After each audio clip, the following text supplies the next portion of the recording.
Brandon's chart must be read through house lords first, not isolated planets. The entire chart is a functional transfer map. One house agenda is carried into another house arena, and that tells you where life keeps forcing results, pressure, maturity, conflict, gains, and correction. This is an Aquarius ascendant chart, so the base personality is systemic, observational, intellectually detached, future-oriented, socially aware, but emotionally not easily merged with the crowd. Brandon is not naturally built to live through blind emotional instinct. He reads patterns, he studies systems, he watches people. He may appear social, but internally, he keeps distance. Now the Lagna Lord Saturn goes to the 11th house. This is the first major diagnostic point. The first Lord represents body, identity, self-direction, temperament, and life path. The 11th house represents gains, networks, income, audience, elder circles, alliances, ambitions, and fulfillment of desires. So Brandon's identity is strongly shaped by networks, achievements, income channels, institutional circles, and long-term goals. He does not fully discover himself in isolation. He discovers himself through people, groups, professional circles, alliances, and social positioning. But because the first Lord is Saturn, this does not give easy social success. It gives delayed gains, filtered networks, serious contacts, older or mature associations, and a life where ambitions mature slowly. Early confidence may be low, recognition may come after delay. But after repeated effort, the person becomes more stable, credible, and respected. This placement says Brandon rises through structured networks, but only after learning which people are useful, loyal, competent, and worth long-term trust. The problem is simple. Wrong networks damage identity. Wrong friends waste time. Wrong alliances produce losses. With the Lagna Lord in the 11th, friends are not casual. Networks become destiny triggers. Saturn also rules the 12th house and sits in the 11th. So the 12th Lord in the 11th links loss with gains, isolation with networks, foreign lands with income, expenses with ambitions, and hidden work with public results. This can give gains through foreign networks, remote work, multinational systems, institutions, digital platforms, private work, behind-the-scenes effort, distant contacts, or international circles. But it also creates leakage through friends, sleep disturbance due to ambition, expenses through social circles, and private isolation despite public connectivity. So Brandon's chart shows a very specific pattern. He needs networks to rise, but networks also exhaust him. That is why the 11th house is both opportunity and risk. His future is hidden in association, but so are many of his losses. Saturn in Uttara Ashada sharpens this further. This nakshatra gives final victory, duty, long-term reputation, responsibility, endurance, and success after sustained effort. The result is not fast popularity. It is slow credibility. Brandon has to build authority through consistency, discipline, and moral endurance. The danger is over-seriousness, fear of failure, status anxiety, emotional isolation, and carrying too much responsibility without enough support. The first corrective instruction is clear. Choose networks with discipline. Saturn rewards fewer, stronger alliances. It does not reward scattered social dependence. Now the second Lord Jupiter goes into the 6th house. The second house is wealth, speech, family, food, values, savings, and lineage. The 6th house is service, disease, conflict, enemies, debts, litigation, correction, competition, and daily work. So wealth and speech are routed through service and problem solving. This is not an easy wealth placement, but it is a useful one. Brandon can earn through advisory work, teaching, counseling, health-related fields, service industries, institutional work, finance, law, education, crisis solving, or correcting broken systems. Money comes when he becomes useful under pressure. Jupiter in the 6th also shows that speech can become corrective, moral, advisory, healing, or sometimes overly judgmental. He may speak like someone trying to fix the situation. People may approach him with problems, debts, emotional issues, health concerns, or confusion. But the second Lord in the 6th can also bring family stress, value conflicts, financial obligations, disputes around money, or the feeling that stability has to be earned through constant effort. Jupiter is strong in Cancer, so this gives powerful emotional intelligence, memory, nurturing wisdom, and protective judgment. But Jupiter is in Ashlesha, which adds psychological depth, suspicion, emotional entanglement, hidden knowledge, and serpent-like perception. This makes Brandon capable of seeing motives beneath words. He can sense manipulation, hidden emotions, family patterns, and psychological bondage. This supports psychology, counseling, healing, occult study, confidential advising, research, and crisis management. But the shadow is distrust, overanalysis, emotional defensiveness, and disillusionment with teachers, guides, or belief systems. Jupiter in Ashleisha does not keep innocent faith easily. It tests faith through emotional complexity. Ketu is also in the 6th house in Pushya. Ketu in the 6th gives instinctive problem solving, detachment from enemies, ability to defeat obstacles, and past life competence in service, diagnosis, healing, and correction. It can make Brandon effective in crisis because he can cut through noise quickly. But Ketu in the 6th can also disturb routine. It may create irregular health patterns, detachment from daily discipline, sudden withdrawal from service roles, or a strange pattern of helping others while neglecting himself. Pushya adds nourishment, care, teaching, ritual, service, and protection. So Jupiter Ketu in the 6th is a healer problem solver combination, but it also warns against overservice.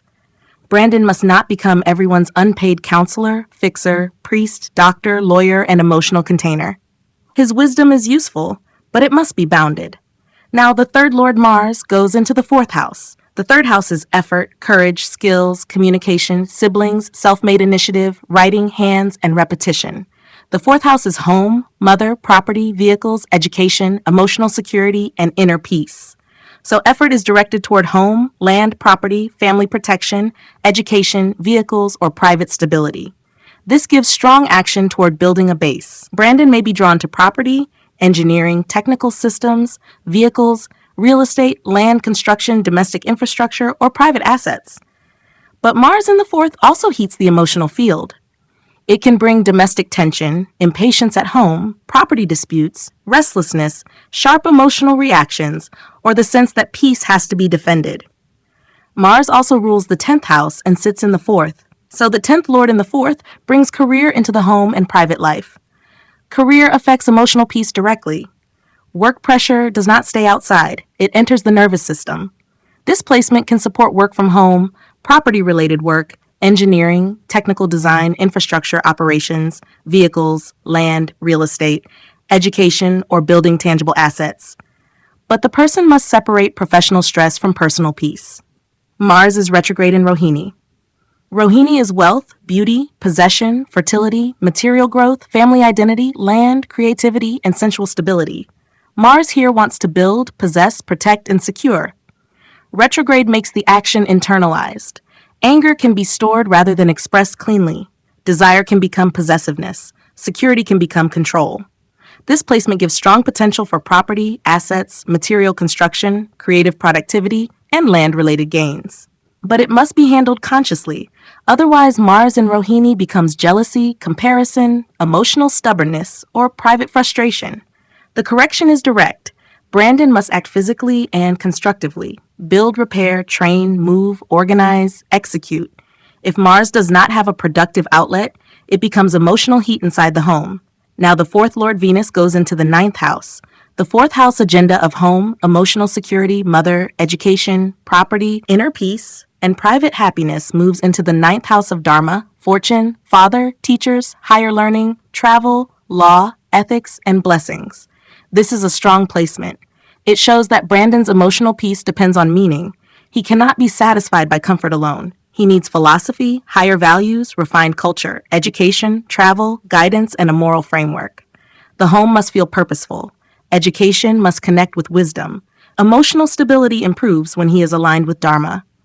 Venus in the 9th also gives blessings through teachers, women, partners, art, culture, law, design, aesthetics, spiritual learning, and refined alliances. But Venus is in Vishaka and conjoined the Sun. Vishaka gives ambition, goal fixation, social activity, dual paths, ceremonies, public gatherings, and desire for achievement. So love, fortune, and values are strongly goal-driven. Venus in Vishaka can bring prosperity through partnerships, social presence, event environments, diplomacy, HR-type roles, arts, counseling, business, law, and relationship-based opportunities. But it can also produce split desire, wanting love, status, pleasure, respect, success, and spiritual validation simultaneously. The 4th Lord in the 9th is good, but Venus in Vishaka says emotional peace depends on clean values. If desire is confused with dharma, peace gets disturbed. Now, the fifth Lord Mercury goes into the 10th house. This is one of the strongest professional placements in the chart. The fifth house is intelligence, creativity, education, children, strategy, mantra, speculation, romance, and past life merit. The 10th house is career, status, action, authority, public karma, and profession. So intelligence becomes career. Talent must be applied publicly. Ideas must become work. Brandon's career improves when he uses communication, analysis, writing, research, teaching, business strategy, technical intelligence, data, consulting, systems thinking, advisory work, or problem solving. Mercury also rules the 8th house and sits in the 10th. So the 8th Lord in the 10th makes career transformative, research-based, hidden, technical, psychological, crisis-oriented, or connected with risk, secrets, investigation, other people's resources, insurance, finance, healing, occult, trauma, or breakdown and repair systems. This is not a light career signature. It is a deep work signature. Brandon can succeed where others avoid complexity. He can work with hidden structures, confidential data, crisis response, technical failure, psychological patterns, research, astrology, systems diagnostics, cybersecurity themes, finance, insurance, compliance, or transformation-based advisory. Mercury is in Anuradha. Anuradha gives loyalty, friendship, discipline, devotion, negotiation, secrecy, emotional intelligence, and cross-cultural connections. Mercury here gives diplomatic speech, research ability, confidential communication, language ability, psychological intelligence, and strategic networking. But the shadow is mental entanglement through loyalty. Brandon may protect secrets too long, stay loyal to people beyond reason, or carry information that becomes emotionally heavy. He must not confuse loyalty with silence. The professional instruction is precise. Use the mind publicly. Analyze, write, teach, advise, investigate, communicate. Do not bury Mercury in private overthinking. Now the 6th Lord Moon goes into the 7th house. This is a major relationship stress signature. The 6th house represents conflict, disease, debt, service, criticism, imbalance, litigation, and daily struggle. The 7th house represents spouse, partners, clients, contracts, trade, public dealings, and projection. So conflict and service enter relationships. Brandon may attract partners or clients who need care, emotional management, healing, problem solving, or practical support. Relationships may involve criticism, health issues, debts, arguments, emotional imbalance, litigation, or a service dynamic. This does not deny partnership. It makes partnership a karmic workplace. Love can become labor if boundaries are weak. Moon in the 7th also makes Brandon emotionally responsive to partners and public reaction. His mood can be affected by relationship conditions. He may project emotional needs onto partnership or attract emotionally dominant people. The moon is in Magha. Magha is ancestry, throne, dignity, authority, status, lineage, respect, and inherited emotional patterns. So the emotional nature is proud, ancestral, dignity sensitive, and reactive to disrespect. In the 7th, this may attract proud partners, controlling partners, status-conscious partners, or partners carrying heavy family karma. It may also show Brandon needing respect and loyalty in relationship at a very high level. The danger is emotional pride becoming relationship conflict. If partnership becomes an ego battlefield, the 6th Lord in the 7th activates disputes. The correction: do not rescue emotionally immature people. Do not marry ego. Do not turn partnership into a hospital, courtroom, or battlefield. Now the 7th Lord Sun goes into the 9th house. The 7th Lord governs spouse, marriage, contracts, clients, public interaction, business partnerships, and external world engagement.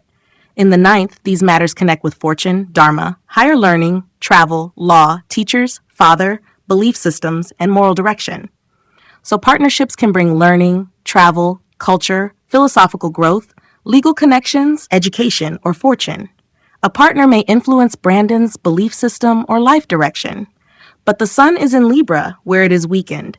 So the relationship lord in the 9th brings fortune through partnership, but also weakens self-assertion if Brandon overcompromises. He may give too much importance to harmony, approval, or the partner's identity. Sun with Venus in the 9th gives charm, refinement, social grace, artistic taste, and relationship-based blessings. But it also creates ego-value conflicts, father-teacher complications, and the possibility that love, pride, and belief systems get mixed. The instruction is clear. Do not surrender dharma for relationship harmony. A partnership that disconnects Brandon from values will disturb fortune. Now, the ninth Lord Venus is in the ninth. This is one of the strongest protective signatures. The Lord of Fortune, Dharma, teachers, higher learning, grace, law, and blessings sits in its own domain. So the chart has real protection despite stress elsewhere. Venus as ninth lord in the ninth brings blessings through refined people, women, teachers, partners, artistic environments, culture, travel, spiritual learning, law, diplomacy, and ethical beauty. But Vishaka modifies it. The blessing becomes clean only when ambition is aligned with principle. If Brandon chooses relationships, teachers, or alliances based on appearance, pleasure, status, or desire alone, Venus becomes compromised. If he chooses through values, it becomes protective. Now, the 10th Lord Mars in the 4th has to be read again professionally. The 10th Lord is career, rank, public karma, authority, action, and visible work. In the 4th, career is tied to property, home, land, vehicles, education, emotional foundations, and fixed assets. This can support real estate, engineering, construction, infrastructure, operations, technical systems, property management, education, vehicles, domestic assets, security, or work connected to physical foundations. But it also shows career pressure affecting the home. Brandon must actively create emotional separation from work. Otherwise, career heat becomes domestic heat. Mars retrograde adds revision. Career direction may be revisited. Old professional frustrations may return. Property and work decisions may require rework. But when disciplined, Mars gives execution power and asset building capacity. Now the 11th Lord Jupiter goes into the 6th. The 11th house is gains, income, networks, ambitions, elder siblings, audience, and fulfillment of desire. The 6th is service, work, conflict, disease, competition, debt, and problem solving. So gains come through service, competition, solving problems, defeating obstacles, and institutional usefulness. This is very important. Brandon should not chase easy gains. His income improves when he monetizes difficult problem solving. But the 11th Lord in the 6th can create competitive friends, conflicts in networks, gains through stressful environments, and alliances formed around work rather than ease. Friends may become rivals. Colleagues may be both useful and draining. The correction: keep financial goals service-based and skill-based. Do not rely blindly on friends for gains. Build competence that earns independently. Now Rahu is in the 12th health house in Capricorn. Rahu in the 12th gives foreign influence, private ambition, hidden anxiety, digital immersion, isolation, sleep disturbance, subconscious restlessness, institutions, expenditure, and attraction to distant worlds. In Capricorn, Rahu wants status, systems, structure, power, hierarchy, and material achievement. But in the 12th, this ambition operates privately or behind the scenes. Brandon may be drawn to foreign companies, remote work, multinational structures, research, hospitals, labs, large institutions, spiritual retreats, private projects, or hidden authority. This placement can produce foreign gains and unconventional growth, but it must be disciplined. Otherwise, it creates sleep loss, secret compulsions, overthinking, escapism, and expenses. Rahu in Uttara Ashada intensifies the hunger for final victory, but Rahu never feels complete. So the correction is strict. Protect sleep, regulate digital consumption, manage expenses, and do not let ambition invade the subconscious. Now check exchange and dispositor flow. There is no clean mutual exchange of house lords in the classical direct sense, but there is a strong dispositor chain. Saturn in Sagittarius goes to Jupiter. Jupiter in Cancer goes to Moon. Moon in Leo goes to Sun. Sun in Libra goes to Venus. Venus in Libra is strong in its own sign. So the chart ultimately resolves through Venus in the 9th house. This is technically important. It means the final stabilizing force is not Mars, not Saturn, not Rahu, not Jupiter in the 6th. The final anchor is 9th house Venus. Values, dharma, refined judgment, wise relationships, ethical alliances, beauty, higher learning, and principled partnership. When Brandon chooses the wrong people, the entire chart becomes heavier. When Brandon chooses the right values, the chart stabilizes. When Brandon aligns relationship with dharma, fortune improves.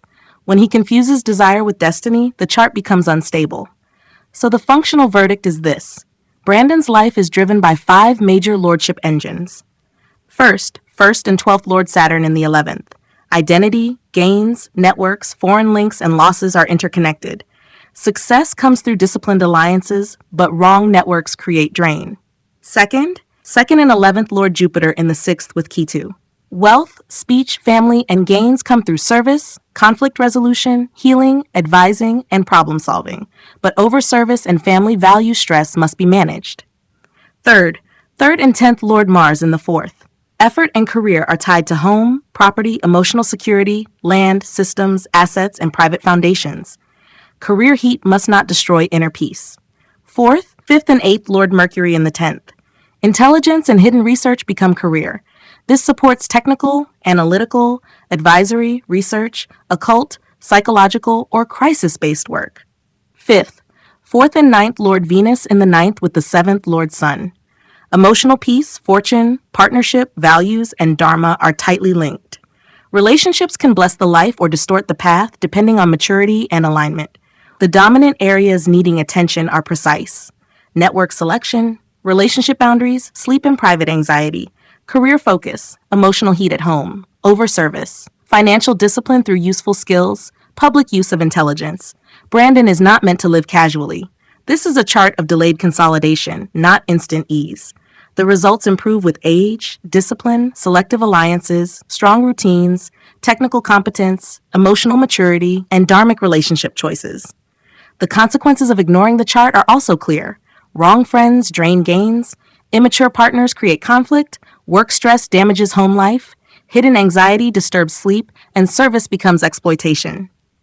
The consequences of aligning the chart are powerful. Strong networks, service-based income, research-driven career growth, property or asset building, refined partnerships, foreign opportunities, and late but durable recognition.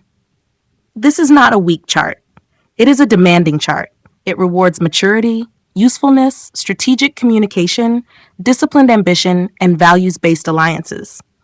And if you recognize this kind of pattern in your own life, delayed gains, complicated relationships, pressure through work, karmic friends, hidden anxiety, and the feeling that life keeps pushing you into the same lessons, this is exactly where a house lord reading becomes essential. Because the chart shows the machinery. It shows where your identity is invested, where your money is blocked, where your relationship karma repeats, where career must move, where losses are leaking, and where fortune actually opens. For a direct, technical, house lord-based reading of your own chart, get in touch with me. I will show you the real structure. Which house lords are carrying your karma, which areas need correction, where your gains are hidden, where your energy is leaking, and what choices will stabilize your life fastest.